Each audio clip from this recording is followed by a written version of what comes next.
C'est le bench press, donc comment se placer sur le bench press. Donc, première chose, ça va être de s'asseoir sur le banc, hein, bien sûr.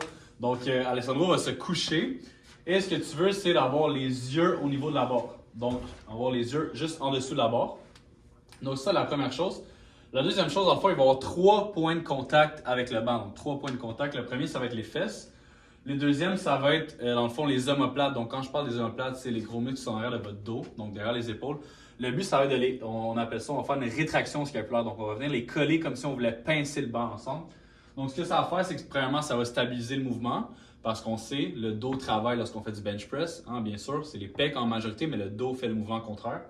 Donc, il vient coller les omoplates ensemble et il va venir placer les mains sous la barre.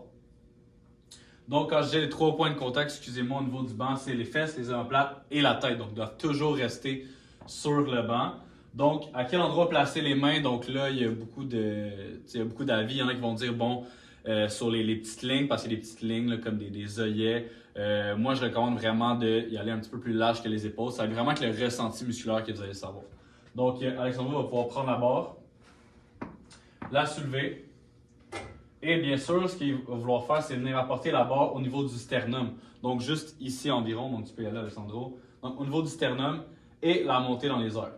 Donc, si on voit, ça fait comme une courbe, la barre. Donc, elle va descendre au niveau du sternum, puis remonter au niveau de la poitrine. Tu peux y aller encore.